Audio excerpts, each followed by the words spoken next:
वायु यानी क्या होता है? हवा। पूर्व जो दिशा, पूर्व दिशा मतलब ईस्ट। ईस्ट ना 4 दिशाएं होते हैं, ईस्ट, वेस्ट, साउथ और नॉर्थ। तो आज हम पूर्व दिशा की बात करेंगे। पूर्व जो दिशा मतलब वायु, जो संसार में बढ़ रहा है, जो भी ग्रोथ है, वो क्या है? वायु। जैसे संसार में हमारे रिश्तों का फैलाव, रिश्तों का फैलाव का होना या एक दूसरे के साथ जो कनेक्शन होना या एक दूसरे के साथ जुड़ाव का होना, ये वायु तत्व के कारण होता है। ये वायु तत्व क्या है?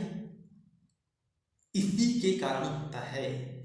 अब जो है, जो वायु तत्व जो है, जल जो है वायु की जो प्राण शक्ति भी है, यानी कि जल नहीं तो वायु भी नहीं। वायु ना सिर्फ अग्नि का जन्मदाता है, बल्कि उसकी प्राण भी है। जब हम एक जल रही मोमबत्ती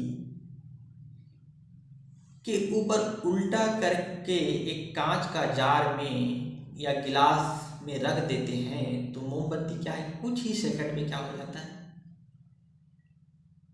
बुझ जाता है। बुझ जाता है ना। तो उसके बुझने के कारण जो हमारे या उसे हवा का नहीं मिल पाना, उसे मिल नहीं पाता, इसलिए बुझ जाता है। क्योंकि हवा अग्नि को क्या है, लगातार जलते रहने में उसकी क्या करता है, सहायता करता है। समझ रहे हो मेरी बात को? तो इसका मतलब यह हुआ कि जहां हवा नहीं, वहां अग्नि का वजूद ही होना लगभग असंभव है। तो आज हम वायु तत्व जो के बारे में आज हम समझेंगे कि किस प्रकार से जो वायु तत्व जो है, वायु जो तत्व का सबसे बड़ा और एक गुण ये भी होता है कि वे दूसरों के साथ जोड़कर या जोड़ना, चाहे वो समाज हो या व्यापार हो या नौकरी, हर तरफ विकास व हर तरफ फैलाव का होना इस वायु तत्व के कारण ही संभव हो पाता है। तो कई बार हम देखते हैं कि कहने का मतलब व्यक्ति किसी बात की या किसी की बात को नहीं सुनता, या कोई किसी की बात को सुनने में भी राजी नहीं होता, या उसकी या किसी की बात सुनने के लिए चीखना पड़ता है। तो कहीं ना कहीं हम देखते हैं कि उसका वायु जो है ना, वो क्या है, डिस्टर्ब है। क्या वायु का काम क्या है? वायु जो है पेड़ पौधे का काम करता है, और पेड़ पौधे का काम क्या है? पेड़ पौधे का काम है बढ़ना या विकास का होना। तो विकास का होना या वायु का ही गुण हो गया ना।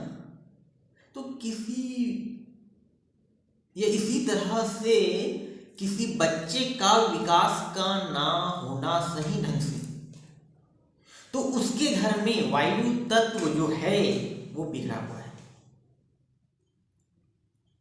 या वायु तत्व से संबंधित कोई काम जो है उस दिशा में कुछ ना कुछ गड़बड़ है, इम्बैलेंस है। इस वजह से उनको ये प्रॉब्लम्स देखने को मिलता है।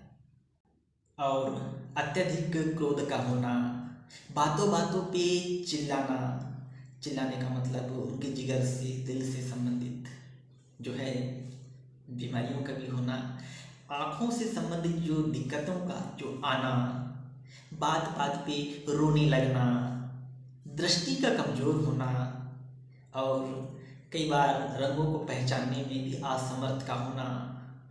तो कहीं ना कहीं ये वायु तत्व ही इम्बैलेंस है, मतलब पूर्व की दिशा में कहीं ना कहीं फाल्ट होगा, उस दिशा में प्रॉब्लम्स होगा, ये सीधा सीधा हम कह सकते हैं। और जो वायु तत्व बिगड़ने के कई कारण हम ढूंढेंगे, ऐसा नहीं कि नहीं सीधा वायु जोन को देखेंगे, वहाँ उसको कौन सा तत्व बिगाड़ रहा है वो देखेंगे, तो वायु जोन को चेक करेंगे कि उस जोन में और क्या चीज़ है, किसके कारण हो रहा है, कहीं अग्नि तत्व से संबंधित तो कुछ फाल्ट नहीं है।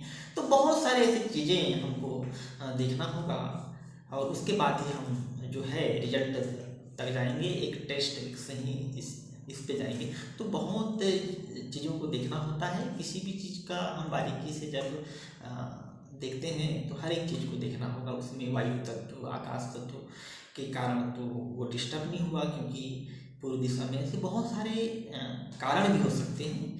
तो हमें इस प्रकार से देखना है, जैसे कोई भी चीज़, एक बात को हमेशा हम याद रखें कि वायु तत्व जो है हमेशा पिछले जोन में यानी जल के जोन में पाया गया हो, या जल को कहना चाहिए विकलांग कर दिया हो, यानी शक्तिहीन कर रहा हो, या खुद बढ़ रहा है, तो यह भी देखना जरूरी है कि वो किस प्रकार से कम हुआ है, ज़्यादा हुआ है। तो हमें कहने का मतलब ये है कि पूरी तरह से एक संतुलन बनाकर हमें रखना है, और एक सामुचित ढंग से हमें बैलेंस करना है। तो इसलिए हम कभी भी जो है मकान का निर्माण करें तो एक सामुचित ढंग से, एक सही वास्तु सलाहकार से एक कंसल्ट करके, एक उनसे मार्गदर्शन लेके ही हम मकान का निर्माण करें, या जिस घर में हम रहते हैं तो एक बार हम उसे सही ढंग से, सामुचित ढंग से, वास्तु के अनुरूप उससे एक बनाकर हम अपनी जो व्यवस्था है उसे करें, और अपने जीवन को एक सुखमय जीवन बनाने में मदद करें। धन्यवाद।